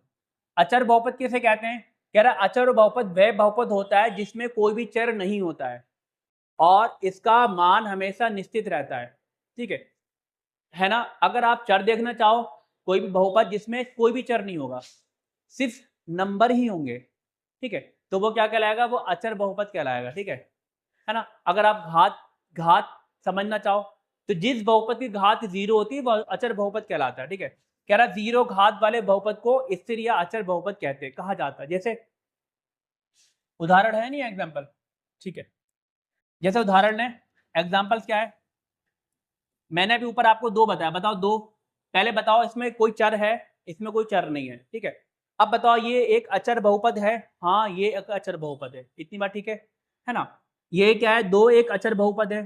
अगर मैं दो को क्या लिखूं, 2 गुणा 1 लिख दूं बराबर, देखो 2 गुणा 1 लिख दूं बराबर क्या हो गया, 2 एक्स की पावर 0 लिख दूंगा, क्यों, 1 बराबर क्या होता है, किसी की पावर 0 उसका मान 1 होता है। अब बताना ये जो बहुपद है यहाँ चर एक्स की घात 0 है, तो मतलब क्या हो गया, जो 2 है इसकी घात कितनी होगी, अभी सब जस्ट आपको बताया ऊपर, घात कितनी 0 हो गई, ठीक है। तो जिसकी घात, जिस भी बहुपद की घात 0 होती है वो क्या होता है, एक अचर बहुपद होता है। अब बताओ आपको अचर बहुपद पढ़ने के लिए, समझने के लिए आपको घात का पता होना जरूरी है या नहीं है ना। बहुपद की घात का पता होना जरूरी है। जब तक आप बहुपद की घात नहीं समझते जब तक आपको ये समझ में नहीं आता, ठीक है। तो हमने पढ़ लिया अचर बहुपद किसे कहते हैं, ठीक है। ऐसे बहुपद जिसकी घात 0 होती है वो अचर बहुपद कहलाता है ना। अब उदाहरण और दे दूं, उदाहरण चलो और उदाहरण ले लो, 2 3 4 5 500 ये सारे क्या हैं, 1000, ये सारे के सारे क्या हैं, ये सारे के सारे अचर बहुपद के उदाहरण है, ठीक है। उसके बाद नेक्स्ट हेडिंग है हमारी, नेक्स्ट हेडिंग क्या है, रेखिक बहुपद किसे कहते हैं, रेखिक बहुपद किसे कहते हैं। अब ये सारा का सारा मैं न्यू एनसीईआरटी से करा रहा हूं आपका सारा, ठीक है। रेखिक बहुपद किसे कहते हैं, कह रहा है एक घात बहुपद वाले, एक घात वाले बहुपद को रेखिक बहुपद कहते हैं। मतलब ऐसे बहुपद, ऐसे बहुपद, ऐसे बहुपद जिनकी घात 1 होती है उसे रेखिक बहुपद कहते हैं। समझ में आया, रेखिक बहुपद किसे कहते हैं, ऐसे बहुपद जिनकी घात 1 होती है वो रेखिक बहुपद कहलाते हैं। उदाहरण, रेखिक बहुपद के उदाहरण क्या होंगे, 5x प्लस का 1। अब बताओ जो मैंने उदाहरण लिया है 5x प्लस 1, यहाँ पे बताओ जो ये बहुपद है इस बहुपद की घात कितनी है, आप बता दोगे जस्ट इसकी घात 1 है ना। अभी जस्ट आपको ऊपर समझा रखा है बहुपद की घात कैसे फाइंड करते हैं, अब तो आप जीनियस हो गए, सही है। तो ये भी क्या है, एक रेखिक बहुपद होगा। और क्या होगा, माइनस का 9y प्लस का 6, ये भी क्या है, एक रेखिक बहुपद है, ठीक है। y प्लस का x, ये क्या है, ये भी एक रेखिक बहुपद है। तो ये सारे क्या है, ये सारे के सारे रेखिक बहुपद के उदाहरण है और यही आपका चैप्टर का नाम है रेखिक बहुपद, है ना। चलिए नेक्स्ट क्या है, अच्छा यहाँ पे आपको कह रहा है जो रेखिक बहुपद होता है, रेखिक बहुपद का एक हमारा एक सामान्य सूत्र होता है, जनरल फॉर्मूला इसे कहते हैं, क्या होता है देखो, अतः x में कोई भी रेखिक बहुपद क्या होगा, ax प्लस b के रूप का होगा, जहां पे a और b क्या है, अचर हैं और a नॉट इक्वल 0 होता है, ठीक है। मतलब कभी भी रेखिक बहुपद की बात करो तो जनरल फॉर्मूला कैसे बनेगा, ax प्लस b के हिसाब से होगा, ठीक है। ये होता है जनरल फॉर्मूला रैखिक बहुपद का। ए और बी क्या है, ए कॉमा बी क्या है, ए और बी क्या होते हैं, अचर है, क्या है, अचर। अचर का मतलब ए और बी नंबर हो सकते हैं कोई भी। जैसे हमने क्या करा, ए की जगह क्या हो सकता है, अगर आप ए बराबर 2 हो, बी बराबर 3 हो, ठीक है, तो क्या हो, ये इक्वेशन क्या हो जाएगी, हो जाएगी 2x प्लस का 3। देखो इस इक्वेशन को हमने ऐसे बना दिया क्योंकि ए और बी क्या है, नंबर है, संख्या है, अचर है, ठीक है। ठीक है, तो हमारा जनरल फॉर्मूला क्या होता है, ए एक्स प्लस बी होता है। चलिए और हम इस चैप्टर में, जो आपका चैप्टर है रैखिक बहुपद के बारे में ही पढ़ेंगे, ठीक है ना। फिर भी आपको और अच्छे समझ आने के लिए, रैखिक बहुपद और अच्छे समझ में आएगा तो मैं आपको थोड़ा सा द्विघात के बारे में बता दूं तो और क्लियर हो जाएगा।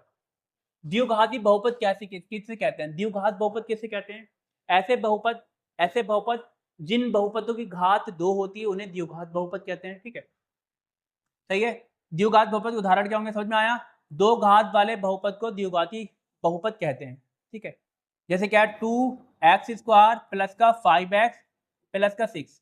अब बताओ ये जो बहुपद लिया है मैंने, इस बहुपद की घात कितनी है, इसकी घात है 2, तो ये क्या हो गया, ये एक द्विघाती बहुपद हो गया। और ले लो y की पावर 2 माइनस का 2, अब बताना 2 हटा दो, 6 ले लो।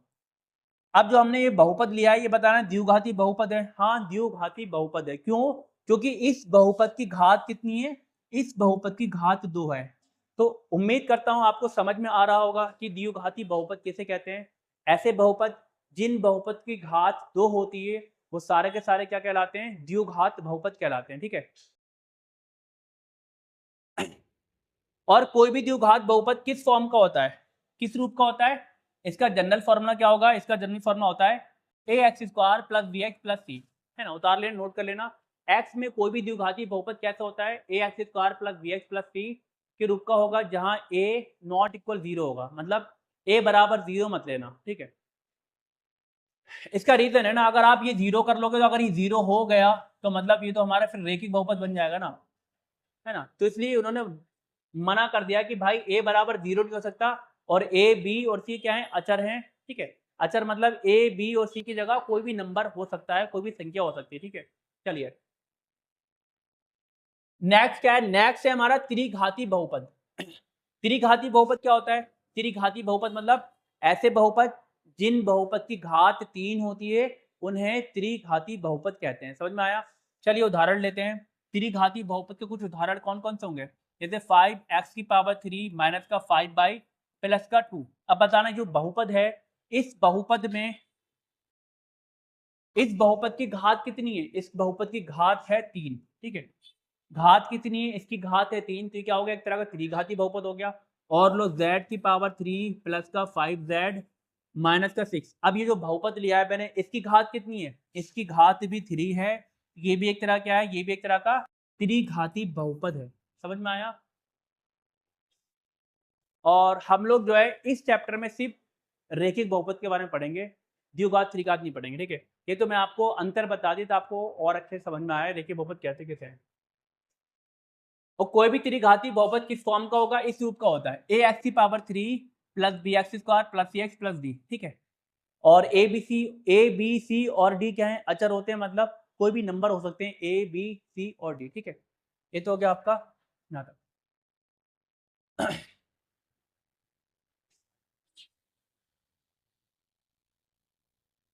ठीक है, अभी जो हमारी किताब है, जो आपकी न्यू एनसीईआरटी किताब है, उसका उदाहरण नंबर फर्स्ट है, ठीक है।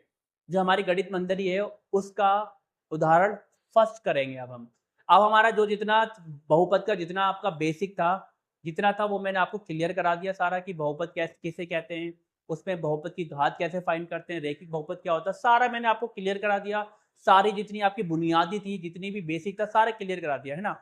अब बहुपद से रिलेटेड आपको कोई भी क्वारी नहीं होगी, कोई भी डाउट नहीं होगा, ठीक है। अब हम सारे के सारे क्या करेंगे, अब आपकी जो न्यू किताब है एनसीईआरटी की, न्यू एनसीईआरटी गणित मंजरी, उसके क्वेश्चन करेंगे और उसके क्या करेंगे, एग्जाम्पल करेंगे, ठीक है। तो पहला उदाहरण क्या है, पहला उदाहरण है हमारा ये एक लड़का राजू है, ठीक है, जो एक दुकान पर जाता है जहां अलग अलग रंगों के सीलबंद डिब्बे बिक रहे थे, ठीक है। अब दुकानदार ने उसे बताया कि लाल डिब्बों में 4 पेन है, मतलब जो लाल कलर का डब्बा है उसमें कितने पेन है, 4 पेन है, ठीक है। और नीले डिब्बे में 5 पेंसिल हैं, ठीक है। अब कह रहा है अब यदि राजू ने डब्बे कितने खरीदे, लाल डिब्बे कितने खरीदे, एक्स खरीदे। कितने डब्बे खरीदे लाल, एक्स एक्स। और नीले डिब्बे कितने खरीदे, 22, ठीक है। तो खरीदे तो वह पेन और पेंसिल की संख्या, पेन और पेंसिल की कुल संख्या कैसे पता लगा सकता है, ठीक है। कह रहा है साथ ही यदि उसे 3 अतिरिक्त पेन मुफ्त मिले तो उसके पास कुल कितने पेन और पेंसिल हो गए। अब देखो ये तो हमने क्वेश्चन पढ़ा। सबसे पहले क्या करते हैं स्टूडेंट्स, सबसे पहले क्वेश्चन को पढ़ते हैं, उसके बाद क्वेश्चन ऑब्जर्व करते हैं। लाल डब्बे में क्या है, 4 पेन है, जबकि नीले डिब्बे में क्या है, 5 पेंसिल्स हैं, ठीक है। अब राजू ने क्या करा, लाल डब्बे कितने खरीदे, राजू ने लाल एक्स डब्बे खरीदे।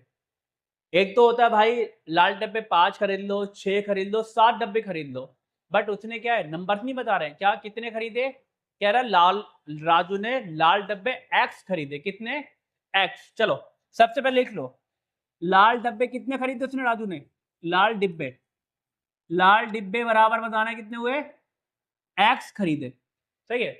और एक डिब्बे में कितने पेन है, एक डिब्बे में है 4 पेन, तो बताना टोटल कितने पेन हो गए, टोटल पेन हो गए 4x, इतनी बार, ठीक है। ये आ गई हमारी पेनों की संख्या, समझ में आ रहा है ना, ये 4x कैसे आया। देखो अब मैं आपको एक बहुत आसान सा उदाहरण देके समझा रहा हूं। इसने राजू ने x डब्बे खरीदे तो पेन कितने टोटल पेन हो गए 4x। मैं आपसे कह रहा हूं आप जाओ पेन की दुकान पे जाओ, आप सिर्फ 2 डब्बे खरीदो, कितने डब्बे खरीदो लाल, 2 डब्बे खरीदो। और यदि एक डिब्बे में 4 पेन हैं तो बताना टोटल कितने पेन हुए, 8 ही तो होगा, वो 4 दूनी 8, तो 2 से गुणा ही तो कर लो, 2 4 जा तभी तो 8 आ रहा है भाई। एक डब्बे में कितने पेन है, 4 पेन है, आपने 2 डब्बे खरीदे तो कितने हुए, 8 पेन हो गए। 8 पेन हो कैसे रहे हैं, 8 पेन हो रहे हैं जब 2 की गुणा 4 से करो जब तो 8 हो रहे हैं, ठीक है। अगर आप 3 डब्बे खरीदते तो 12 पेन हो जाते, तो 3 की गुणा 4 से होती, ठीक है, तो 12 होते। बट राजू ने क्या करा है, राजू ने एक्स डब्बे खरीदे, कितने खरीदे, एक्स। तो हमें पता जितने डब्बे खरीदेंगे डब्बों की संख्या की गुणा किससे करेंगे, पेनों से करेंगे, ठीक है। तो एक्स गुणा 4 हो गया, 4x हो गया, ठीक है। इतनी बात समझ में आई, 4x कैसे आ गया। अब निकालते हैं राजू ने नीले डब्बे कितने खरीदे, चलो निकालो, नीले डिब्बे कितने खरीदे, नीले,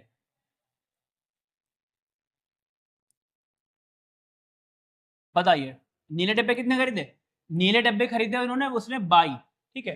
अब राजू ने नीले डिब्बे खरीदे, 22 डब्बे खरीदे, और एक डिब्बे में कितने 5 पेंसिल्स हैं, तो टोटल पेंसिल की। अब यहां निकालो पेनों की संख्या, पेनों की संख्या हमने कितनी निकाली, हमने निकाली 4x, पेनों की संख्या क्या है 4x है ना। और जबकि पेंसिल की संख्या, पेंसिलों की संख्या कितनी निकाली अभी, 5/, देखो यहां देखो ये पेनों की संख्या, तो लाल डिब्बे क्या है, लाल डिब्बे पेन की तो बात कर रहा है, ठीक है। तो पेनों की संख्या कितनी होगी, इसे कहोगे पेनों की संख्या, 4x क्या है, 4x है पेनों की संख्या, ठीक है। और जबकि 4/5 क्या है, ये है पेंसिल की संख्या,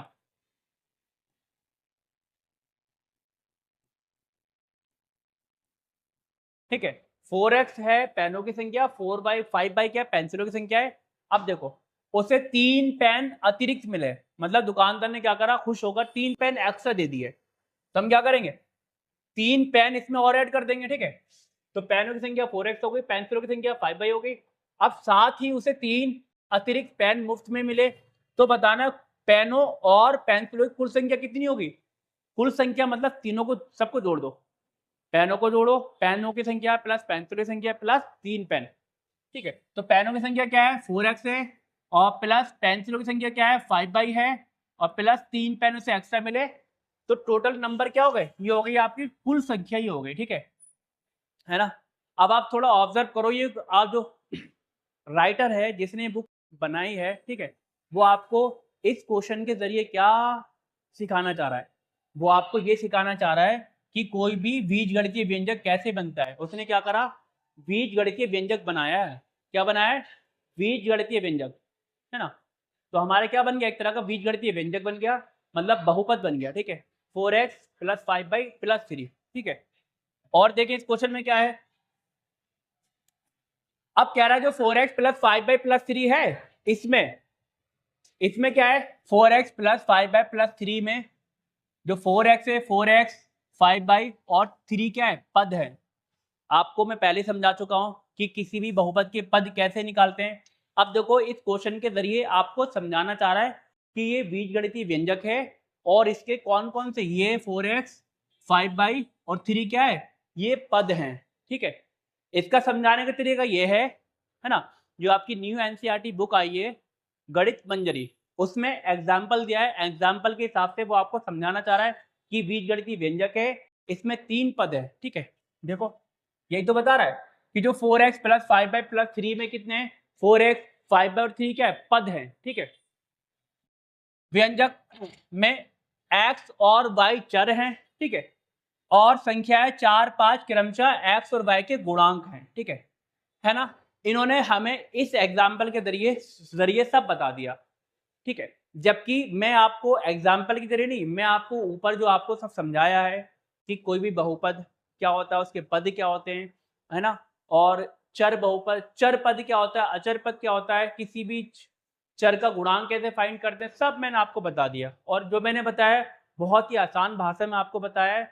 जबकि जो ये किताब है आप अगर हिंदी मीडियम जब आपके पास किताब आएगी आप किताब से कुछ समझ ही नहीं पाओगे। क्यों? बहुत ही ज्यादा टफ करके किताब बनाई गई है। ठीक है ना, तो इन्होंने जो मैंने आपको ऊपर समझाया है वही ये समझा रहे हैं, बट ये क्या कर रहे हैं एग्जाम्पल के माध्यम से समझा रहे हैं, जो कि बहुत टफ तरीका है। चलिए एग्जाम्पल नंबर फर्स्ट में उदाहरण नंबर 1 में बस यही सब था।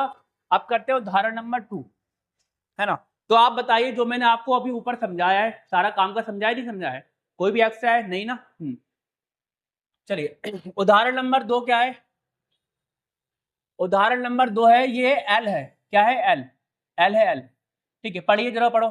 कह रहा है एल मीटर लंबाई और डब्ल्यू मीटर चौड़ाई वाले एक आयतकार बगीचे की बाड़बंदी और सजावट करनी है। ठीक है ना, मतलब एक तरह का बगीचा है, बगीचा समझते हो, खेत या बगीचा है। ठीक है, किस तरह का है, एक तरह का है आयतकार है, मतलब आयत के आकार का एक बगीचा है ना, जिसकी लंबाई क्या है, जिसकी लंबाई एल मीटर है और चौड़ाई कितनी है, चौड़ाई है डब्ल्यू मीटर। ठीक है, चौड़ाई है। कह रहे लंबाई के साथ तार की जो लंबाई है, लंबाई के साथ तार की बाड़ लगानी है। तो मतलब जो लंबाई है, लंबाई में मतलब लंबाई में क्या लगाना है, तार लगाना है। ठीक है ना, तो लंबाई के साथ तार की बाड़ लगानी जिसकी लागत कितनी है 100 रुपए प्रति मीटर है ना, मतलब 1 मीटर के 100 रुपए हैं। अब वो देख लेना आप कितने मीटर, जितने भी मीटर लगे उससे 100 रुपए से गुणा कर देना। अगर मान लो 5 मीटर तार लग रही है लंबाई में, ठीक है, तो अगर 100 रुपए प्रति मीटर है तो क्या हो गया, तो क्या करो 5 को 100 से गुणा कर दो, टोटल कितना खर्चा आएगा 500 खर्चा आएगा। ठीक है, तो कहने का मतलब ये है प्रति मीटर 1 मीटर का 100 रुपए है, तो हम निकालेंगे लंबाई, लंबाई जितनी भी आएगी 100 से गुणा कर देंगे। ठीक है, तो ये तो हो गया लंबाई का। अब आगे पढ़े क्वेश्चन, कह रहा और चौड़ाई के साथ लकड़ी की बाड़ लगानी है। देखो जो आपकी चौड़ाई है, चौड़ाई क्या ये है, ये जो चौड़ाई है ये वाली और ये वाली, ये जो ये है और ये यहाँ पे क्या लगानी है, यहाँ पर लकड़ी की बाड़ लगानी है ना, मतलब लकड़ी की दीवार लगानी है यहाँ पे। ठीक है, लंबाई में तार की जो तार है तार की बाड़ लगानी है और चौड़ाई में लकड़ी की बाड़ लगानी है। ठीक है, सही है। अब देखते हैं, लकड़ी बाल लगानी है और इसका खर्चा कितना है 80 रुपए प्रति मीटर है ना, 1 मीटर के 80 रुपए हैं। कह रहा बगीचे में शेष, अब बगीचे में विशेष बीज बोने, अब बगीचे में क्या करना है बीज भी बोने हैं, बीज बोने हैं जिसकी लागत कितनी है 50 रुपए प्रति वर्ग मीटर है। वर्ग मीटर की बात कर रहा है ना, वर्ग मीटर, तो समझो किसकी बात कर रहा है, ये आपकी बात कर रहा है, आपको बगीचे का क्षेत्रफल निकालना पड़ेगा। ठीक है, तो जितना भी क्षेत्रफल आएगा उसकी गुणा 50 से कर देंगे। ठीक है, ये तो हमने क्या करा क्वेश्चन को पढ़ा और समझा, है ना। अब ये क्वेश्चन पूछ क्या रहा है, क्या फाइंड करना है, कह रहा है भाई कुल लागत कितनी होगी, टोटल खर्चा बताओ, लंबाई दोनों लंबाई पे तार का खर्चा बताओ, फिर दोनों चौड़ाई पे लकड़ी का खर्चा बताओ, फिर जो उसमें बीज बोंगे आप बीज बोने का वो खर्चा बताओ, मतलब टोटल लागत बताओ कितना खर्चा आएगा। ठीक है, ये तो हो गया हमारा क्वेश्चन। अब इसका हल करते हैं। अब देखो सबसे पहले क्या है, सबसे पहले है कह रहा है बगीचे की लंबाई के साथ तार की बाड़ लगाने का लागत। अब हम लोग क्या करने वाले हैं, अब हम बारी बारी करेंगे, क्योंकि इन्होंने पता क्या करा है, इन्होंने लंबाई का खर्चा अलग दे रखा है, चौड़ाई का खर्चा अलग दे रखा है, क्योंकि लंबाई में तार लगा रहे हैं तो तार का रेट अलग है ना, चौड़ाई में लकड़ी लगा रहे हैं, लकड़ी का रेट अलग होता है, ठीक है। तो क्या है, सबसे पहले हम क्या निकालेंगे, लंबाई देखेंगे, लंबाई पे देखेंगे लंबाई में कितना खर्चा आ रहा है, मतलब तार लगाने में कितना खर्चा आ रहा है, ठीक है।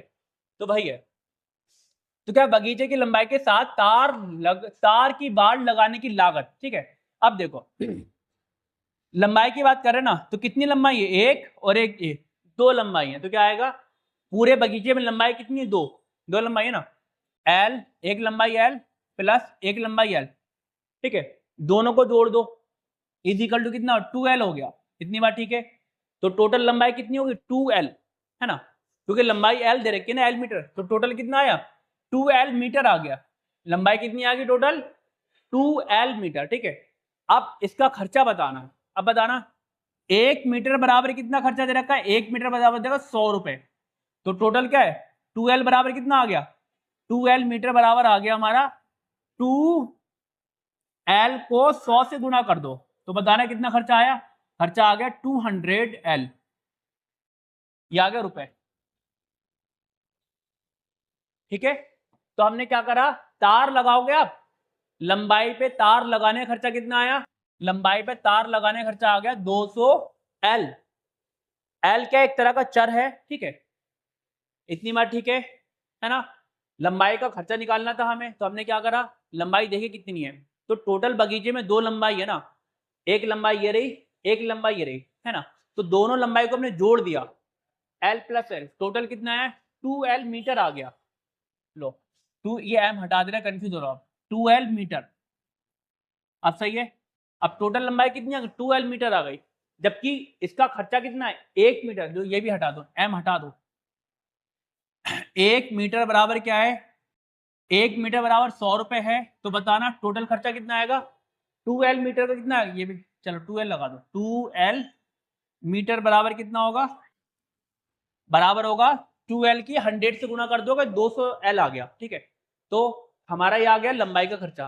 अब हम क्या करने वाले हैं, अब हम निकालने वाले हैं बगीचे का खर्चा निकालेंगे, ठीक है। तो बगीचे की चौड़ाई के साथ लकड़ी की बाड़ लगानी है, ठीक है, लंबाई खर्चा 200L आया। अब जो बगीचा है, बगीचे की चौड़ाई पर लकड़ी लगानी है, तो उसका खर्चा अलग है। अब क्या निकालेंगे, चौड़ाई का खर्चा निकालेंगे, ठीक है।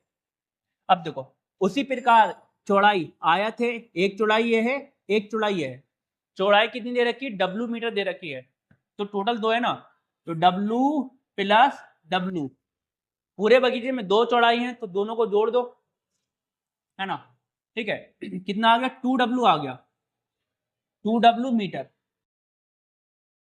ये क्या निकालना है, चौड़ाई निकाल रहे हैं, चौड़ाई, तो चौड़ाई हमारी कितनी आ गई, चौड़ाई हमारी आ गई 2W मीटर। अब बताना खर्चा कितना दे रखा है, 1 मीटर बराबर कितना खर्चा है, 1 मीटर बराबर दे रखा है हमें 80 रुपए, कितना है, 80 रुपए है, ठीक है। तो बताना टोटल खर्चा, टोटल कितना आएगा, 2W बराबर कितना आएगा, 80 से गुणा कर दो, ठीक है, 2W इंटू 80, तो कितना खर्चा आ गया, 160W रुपए, ठीक है। ये हो गया हमारा चौड़ाई का खर्चा, कितना आया, चौड़ाई का खर्चा आ गया 160W रुपए, समझ में आ रहा है। देख लो ऐसी आपकी किताब जो नई किताब आई है, समझ ही नहीं आ रहा है, मैथ करा रहे हैं क्या करा रहे हैं बट डोंट वरी, अपन सब करा देगा, ठीक है, सही है ना। देखो जो बगीचा है, एक बार और मैं आपको समझाता हूँ, ये जो बगीचा है, बगीचे की चौड़ाई कितनी दे रखी है, बगीचे की जो चौड़ाई है W मीटर दे रखी है, और ये आप थोड़ा ध्यान से देखो, ये देखो, ये देखो, है ना, ये दे रखी W मीटर, दिख रही है इतनी बड़ी W मीटर। अगर ये वाली चौड़ाई W मीटर है, तो इसके सामने वाली भी जो भुजा है, भुजा वो भी W मीटर ही होगी, क्यों, ये एक आयत है, आयत के आकार का बगीचा है, आमने सामने की भुजा बराबर होती है ना, अगर ये W मीटर तो ये भी W मीटर, तो पूरे बगीचे में कितनी चौड़ाई, दो चौड़ाई, तो हमने दोनों को जोड़ दिया, एक W प्लस W कितना आ गया, टोटल चौड़ाई कितनी आ गई, 2W मीटर आ गई, ठीक है। अब 1 मीटर का खर्चा 80 रुपए है, तो 2W मीटर खर्चा कितना होगा? 2W से 80 गुणा करते 160 हो जाएगा, ठीक है, क्योंकि 80 रुपए दे रखा है। अब क्या करने वाले हैं? अब हम खर्चा निकालने वाले, बीज बोना है। जो ये खेत है, इस खेत में हमें क्या बोना है? बीज बोना है ना?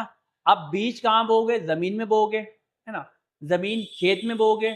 खेत मतलब क्षेत्रफल देखना पड़ेगा आपको, कितना बड़ा खेत है। जितना बड़ा खेत होगा उतने ज्यादा आपके बीज बो जाएंगे, ठीक है। तो इसके लिए हमें क्या फाइंड करना पड़ेगा? क्षेत्रफल फाइंड करना पड़ेगा, ठीक है। देखो दे रखा है। अब कह रहा है पूरे बगीचे में बीज बोने की लागत, जो कि जो बीज बोने की लागत है किस पर आधारित है? जो कि है क्षेत्रफल पर आधारित है। जो हमारा खेत है, बगीचा है, किसी आकार का? आयत के आकार का है, ठीक है ना? अब हमें क्या फाइंड करना है? इस बगीचे का क्षेत्रफल फाइंड करना है, मतलब आयत का क्षेत्रफल फाइंड करना है, ठीक है। अब यहां आप लिखो पहले आयतकार बगीचे का क्षेत्रफल। बताना कोई। आयत का क्षेत्रफल पता है क्या होता है? आयत के क्षेत्रफल का फॉर्मूला होता है, क्या होता है? लंबाई गुणा चौड़ाई। लंबाई गुणा चौड़ाई, ये होता है आपका फॉर्मूला, ठीक है। अब बताना लंबाई कितनी है? लंबाई है हमारी एल, एल लंबाई है, गुणा चौड़ाई कितनी? चौड़ाई है हमारी डब्लू, ठीक है ना? तो बताना इसका क्षेत्रफल कितना आ गया? क्षेत्रफल हमारा आ गया, गुणा कर दो, ये क्षेत्रफल निकालना है, ठीक है। देखो क्षेत्रफल एल इंटू डब्लू, जब एल की गुणा डब्लू से करोगे तो क्या आएगा? एल डब्लू आ जाएगा, एल डब्लू आ गया, ठीक है। तो ये हो गया हमारा क्षेत्रफल, मीटर का स्क्वायर लगा देना, ठीक है। अब हमें खर्चा कितना दे रखा है? खर्चा दे रखा है, कह रहा है 1 मीटर का खर्चा कितना है? 50 रुपए। तो जितना क्षेत्रफल निकलेगा उसकी 50 से गुना कर देंगे, ठीक है। तो बताना बीज बोने की लागत कितनी होगी? बीज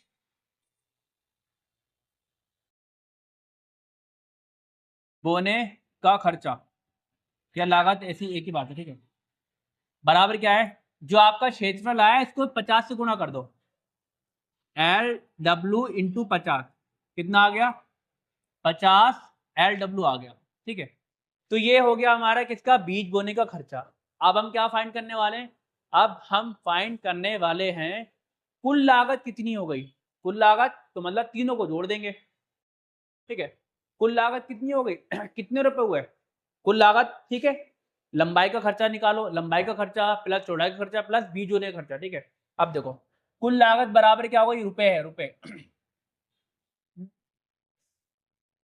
क्या होगा? तीनों को जोड़ दो, ये क्या है? 200 एल, 200 एल है लंबाई का खर्चा, मतलब तार का खर्चा, प्लस 160 डब्ल्यू क्या है? ये चौड़ाई मतलब लकड़ी लगाने का खर्चा, और 50 एल इंटू डब्ल्यू क्या है? ये एक तरह क्या है?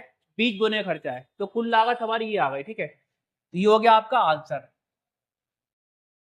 यहां भी इन्होंने क्या करा है? यहां भी इन्होंने क्या आंसर में क्या बनाया? एक तरह क्या बना हुआ है पता है क्या है? ये एक तरह का बीज गणितीय व्यंजक है ये, जिसे आप बहुपद कह सकते हो। यहाँ पे एल, एल है, डब्ल्यू है, और एल डब्ल्यू तीनों क्या है? ये चर हैं, ठीक है। तो ये हो गया हमारा उत्तर, आंसर हो गया, ठीक है। इस उदाहरण का चलिए नेक्स्ट क्वेश्चन करते हैं। चलिए उदाहरण नंबर 3 करते हैं। अच्छा आपको समझ में तो आ रहा है ना? अगर कुछ भी डाउट हो आप कमेंट्स करके मुझे बता सकते हो, ठीक है। मतलब जो मैं आपको पढ़ा रहा हूँ, मेरी जो पढ़ाने की स्पीड है ज़्यादा तो नहीं है, सही पढ़ा रहा हूँ, बढ़िया पढ़ा रहा हूँ, समझ में आ रहा है, कमेंट्स करके आप बता देना, ठीक है। और क्लास 9 आपको और क्या क्या सब्जेक्ट पढ़ना है, और मैथ में और कोई सा अगर आपको चैप्टर पढ़ना है तो वो भी कमेंट्स करके बता देना, मैं उस चैप्टर पे वीडियो अपलोड कर दूंगा, ठीक है। चलिए, और आप प्लीज़ ये जो है इस वीडियो को अपने क्लास 9 के ग्रुप में शेयर कर देना, प्लीज़ कर देना, ठीक है ना? आपके दोस्तों का भी थोड़ा फ़ायदा हो जाएगा, क्योंकि मैं हिंदी मीडियम में करा रहा हूँ। अभी हिंदी मीडियम की आप लोगों के पास किताब नहीं है, बट मेरे पास तो है ना, मैं करा रहा हूँ, ठीक है। चलिए उदाहरण नंबर 3 पर आते हैं। उदाहरण क्या है, 20 सेंटीमीटर लंबाई के एक तार को अलग अलग तरीके से मोड़कर आयत बनाया जा सकता है। ठीक है, 20 मतलब क्या है, 20 सेंटीमीटर कोई लंबा सा तार है, क्या है, मानो ये यहां से यहां तक लंबा तार है, इसकी लंबाई कितनी है, इसकी लंबाई, इस तार की लंबाई 20 सेंटीमीटर है, इतनी बार ठीक है, क्वेश्चन में क्या है ना। अब इस तार को मोड़कर आयत बनाया गया है, क्या, आयत बनाओ। ठीक है, इसी तार से तो आयत बनेगा, बनाओ। हमने बना दिया एक आयत, ये एक आयत ये बन जाएगा, दिख रहा है, एक आयत ये भी बन सकता है ना, लो ऐसी भी आयत बन जाएगा, ऐसे भी आयत बन जाएगा, है ना। तो कहने का मतलब ये है कि आप इस तार को मोड़कर कैसा भी आयत बना सकते हो, और हर जितने बार आप इस तार को मोड़कर आयत बनाओगे, हर बार में जितनी लंबाई मतलब मेजरमेंट जो है ना, विमाएं अलग अलग होंगी, लंबाई अलग होगी, चौड़ाई अलग होगी, लंबाई अलग होगी, चौड़ाई अलग होगी। ठीक है, जितने बार आप तार को मोड़कर अलग आयत बनाओगे, हर बार में क्या होगी, लंबाई अलग निकलेगी, चौड़ाई अलग निकलेगी। ठीक है, इतनी बात समझ में आई। तार 20 सेंटीमीटर है, तो इस तार को आपने मोड़कर आयत बनाया है, तो आप ये कहोगे जो आयत बनाए, इस आयत का जो परिमाप होगा, परिमाप, परिमाप क्या होगा पता है, परिमाप 20 सेंटीमीटर ही होगा, है ना। तार की लंबाई मतलब ये परिमाप है एक तरह का, है ना। ठीक है, अब इस तार को आपने मोड़कर ये आयत बनाया है, तो मतलब 20 सेंटीमीटर तार है ना, तो इस आयत का परिमाप कितना होगा, 20 सेंटीमीटर होगा। ऐसी इसी तार को मोड़कर आपने ये वाला आयत बनाया है, तो इस तार का भी परिमाप कितना होगा, इस तार का भी परिमाप क्या होगा, परिमाप 20 सेंटीमीटर ही होगा। सही है, कहने का मकसद ये है, जो 20 सेंटीमीटर तार है, 20 सेंटीमीटर तार को जितने बार मोड़कर, जितने बार अलग अलग तरीके से आप आयत बनाओगे, सबका परिमाप क्या होगा, सबका परिमाप 20 सेंटीमीटर ही होगा। ठीक है, ये तो मैंने आपको बता दिया परिमाप। और अब यहाँ क्या बना, इसी तरह 5.5 सेंटीमीटर लंबाई और 4.5 सेंटीमीटर चौड़ाई वाले एक आयत भी बनाया जा सकता है, हाँ बनाया जा सकता है। ठीक है, अब क्या पूछ रहा है भाई, तू बता कह रहा है क्या आप इन आयतों के क्षेत्रफल के लिए एक व्यंजक लिख सकते हो, मतलब कह रहा है बहुत सारे आयत बनाए जा सकते हैं, आप क्या है एक बीजगणितीय व्यंजक लिख के दिखा दो जिससे उसका इन आयतों का क्षेत्रफल फाइंड हो सके। ठीक है, ठीक है, चलो ये काम करते हैं, ठीक है करते हैं, है ना। हमें क्या फाइंड करना है, हमें एक बीजगणितीय व्यंजक निकाल कर देना है, किसका, क्षेत्रफल का, क्षेत्रफल निकालने के लिए। ठीक है, अब देखो, अभी जस्ट मैंने आपको बताया कि तार की लंबाई कितनी, 20 सेंटीमीटर है, तो मतलब आयत का परिमाप कितना, 20 सेंटीमीटर होगा, ये परिमाप दे रखा है। ठीक है, तो यह है आयत का परिमाप 20 सेंटीमीटर है। अब देखो पहला पॉइंट क्या है, 7 सेंटीमीटर लंबाई और 3 सेंटीमीटर चौड़ाई वाला एक आयत बनाया गया है। चेक करें, चेक करो इसका परिमाप कितना आ रहा है। हमने आयत का परिमाप निकाला, देखो आयत के परिमाप का फॉर्मूला होता है 2 गुणा लंबाई प्लस चौड़ाई होता है। अब देखो 2 गुणा लंबाई कितनी है, यहाँ पर लंबाई है हमारी 7 सेंटीमीटर लंबाई है। ठीक है, 7 प्लस चौड़ाई कितनी है, 3 सेंटीमीटर, है ना, बराबर 2 गुणा 7 प्लस 10, 7 प्लस 3 10 हो गया, मतलब देखना परिमाप 20 सेंटीमीटर नहीं आ गया, 2 दाम 20 सेंटीमीटर आया। तो हमने क्या करा, लंबाई 7 चौड़ाई 3 सेंटीमीटर वाले के आयत का परिमाप निकाला, 20 सेंटीमीटर आ गया, जो मैं अभी आपको जस्ट आपको समझा रहा था कि लंबाई मतलब परिमाप दे रखा है। सही है, अब देखो और देखो दूसरा दे रखा है जिसकी लंबाई, तार की लंबाई क्या है, 5.5 सेंटीमीटर लंबाई है और चौड़ाई 4.5 सेंटीमीटर। अब चेक करना इसका परिमाप 20 होगा नहीं होगा, तो ये हमने फॉर्मूला लगाया, ये हमने क्या निकाला, आयत के परिमाप का फॉर्मूला नियम होता है 2 गुणा लंबाई प्लस चौड़ाई। चलो 2 गुणा लंबाई कितनी है, लंबाई है 5.5 और चौड़ाई कितनी है 4.5, जोड़ना 2 गुणा, जब आप 5.5 4.5 को जोड़ोगे तो 10 आएगा, 10 गुणा, देखना अभी भी परिमाप कितना है, 20 सेंटीमीटर नहीं आया, परिमाप सेम आ रहा है, हाँ आ रहा है। तो इतनी बात समझ में आ गई। ठीक है, ये तो आगे हो गई। ये दे रखा है, कह रहा है ऐसे ऐसे आयत बनाने के कुछ और तरीके सोचिए। चलो ये सोचते हैं, आयत के तो परिमाप 20 सेंटीमीटर है, चलो ठीक है, 2 गुणा, अब देखो लंबाई प्लस चौड़ाई, यहाँ पे कुछ भी रखो, लंबाई अगर मैं 8 रख दूं प्लस चौड़ाई 2 रख दूं, बताना तो कितना आएगा, 2 गुणा 8 2 10, 10 परिमाप 20 आ गया। ठीक है, तो हमने एक तरीका और बता दिया। ऐसा आयत, लंबाई जिसकी कितनी है, लंबाई कितनी है, लंबाई है 8 सेंटीमीटर और चौड़ाई कितनी है, चौड़ाई कितनी है, चौड़ाई है हमारी 2 सेंटीमीटर। समझ में आया? तो अंदर के नंबर कुछ भी चेंज कर दो, 5 + 5 भी कर सकते हैं, 5 + 5 कर दो, 6 प्लस अंदर के 4 कर दो, 3 + 7 कर दो, ठीक है, परिमाप 20 आ जाना चाहिए, ठीक है। तो ऐसे बहुत सारे आयत बनाए जा सकते हैं। तो इन्होंने कहा ऐसे आयत बनाने कुछ और तरीके सोचिए। हाँ, हमने एक तो सोच लिया, एक ऐसा आयत जिसकी लंबाई 8 सेंटीमीटर है, चौड़ाई 2 सेंटीमीटर, ठीक है। आप और बता सकते हो कि एक ऐसा आयत जिसकी लंबाई कितनी है, देखो और बनाओ, देखो एक ऐसा आयत 2 गुणा लंबाई कितनी है, लंबाई 5 प्लस चौड़ाई भी 5, देखो 2 गुणा 10 20 आ गया, ठीक है। तो हमने एक आयत और सोच लिया, एक आयत और सोच जिसकी लंबाई 5 सेंटीमीटर है, चौड़ाई 5 सेंटीमीटर, सही है। एक आयत ये भी सोच लिया, और सोचें, हाँ और सोचो, और सोचो, और सोचो जिसका परिमाप 20 आए। लंबाई कितनी सोचे, लंबाई सोच लो 6 सेंटीमीटर, चौड़ाई सोच लो 4 सेंटीमीटर, ठीक है। बताना कितना है, 10 आया, तो कितना परिमाप 20 सेंटीमीटर आ गया, ठीक है। अब बताओ हमने कितने सारे 3 तरीके और बता दिए, ठीक है। तो ऐसे आप इसका आंसर बता देना, ठीक है, ये हो गया इसके आंसर। नेक्स्ट क्वेश्चन नहीं, इसी क्वेश्चन का मैं, और जो क्वेश्चन क्या पूछ रहा है, जो ये पूछ रहा है, क्या पूछ रहा है, हमें क्षेत्रफल के लिए क्या फाइंड करना है, क्षेत्रफल के लिए एक बीजगणितीय व्यंजक देना है इस प्रश्न को, ठीक है, उत्तर में वही करते हैं। इन्होंने कहा क्या आप इन आयतों के क्षेत्रफल के लिए एक व्यंजक लिख सकते हैं, हाँ लिख सकते हैं, ठीक है ना। चलिए पहले मैं आपको बता दूं, हमें क्या फाइंड करना है, हमें फाइंड करना है आयत के क्षेत्रफल का, आयत के क्षेत्रफल के लिए व्यंजक फाइंड करना है। तो पहले आपको पता होना चाहिए जो आयत है, आयत का क्षेत्रफल का फॉर्मूला क्या होता है, आयत का क्षेत्रफल का फॉर्मूला होता है, क्या होता है, लंबाई गुणा चौड़ाई, ये होता है क्षेत्रफल का फॉर्मूला, ठीक है ना। तो कहने का मकसद ये है, अगर आप क्षेत्र आयत के क्षेत्रफल के क्षेत्रफल का बीजगणितीय व्यंजक देना चाहते हो तो आपको, आपके पास लंबाई भी होना चाहिए, चौड़ाई भी होना चाहिए, ठीक है ना। तो हमें अपने पास से देना है, ठीक है, अपने पास से देना है।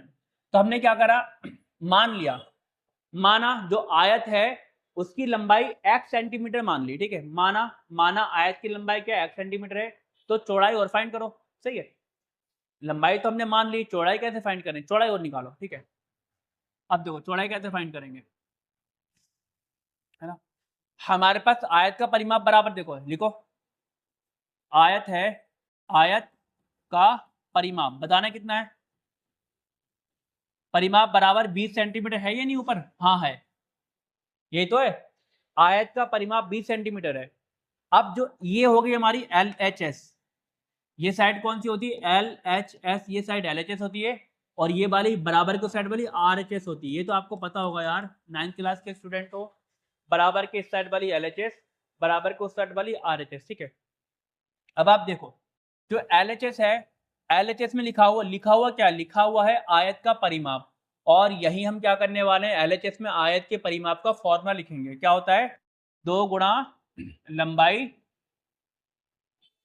प्लस चौड़ाई, ठीक है। तो हमने क्या करा, LHS में आयत के परिमाप का नियम लगा दिया, और RHS में बराबर 20 सेंटीमीटर चल रहा है, ठीक है ना। अब मैं ये क्यों कर रहा हूं, मैं यहाँ से चौड़ाई फाइंड करूंगा, क्या फाइंड करूंगा, मैं यहाँ से चौड़ाई निकालना चाह रहा हूँ, ठीक है। लंबाई तो मैंने x मान ली ना, क्योंकि आयत का जो क्षेत्रफल है उसके लिए बीजगणितीय व्यंजक देना है, तो हमें लंबाई और चौड़ाई दोनों पता होना चाहिए। जबकि लंबाई हमारे पास क्या है, x सेंटीमीटर है, तो चौड़ाई मुझे और निकालनी पड़ेगी, चौड़ाई मैं यहाँ से निकालूंगा, ठीक है। अब देखो, अब यहाँ पे थोड़ी कैलकुलेशन करनी है,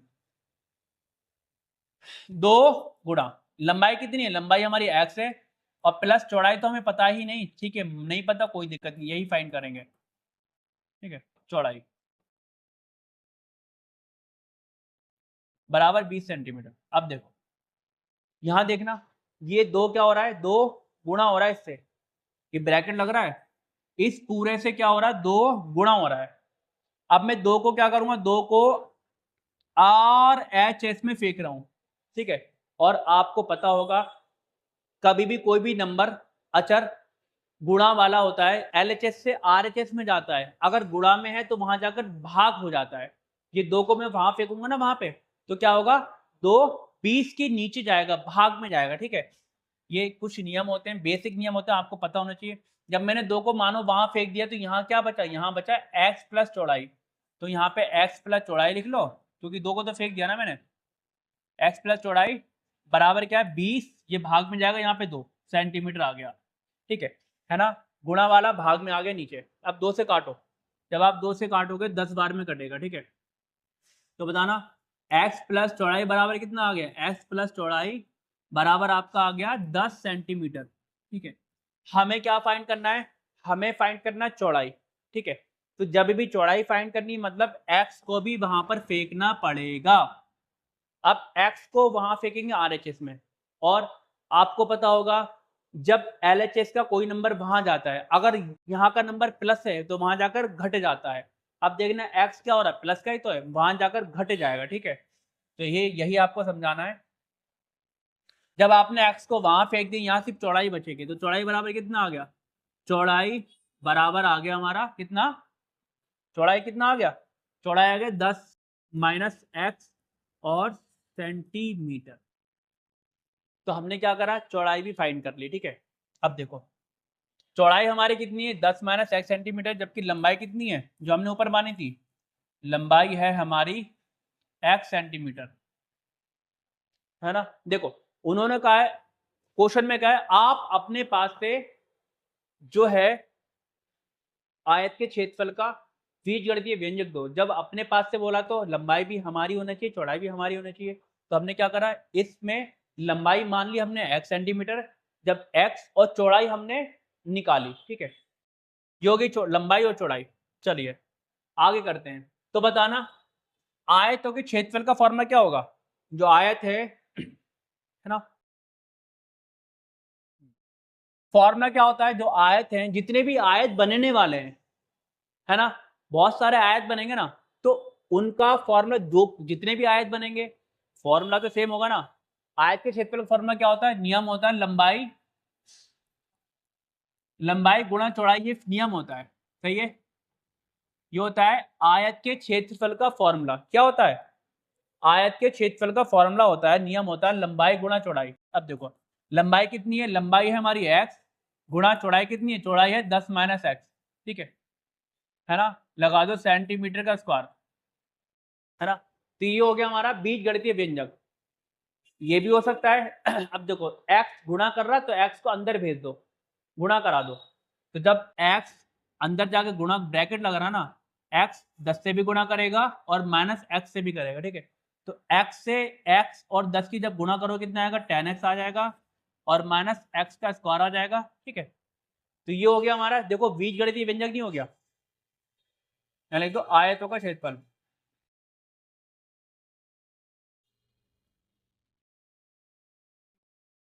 तो हमने क्या करा, हमने भाई अपना नियम क्रिएट कर दिया, जितने भी आयत बनेंगे उनके क्षेत्रफल का फॉर्मूला ये होगा।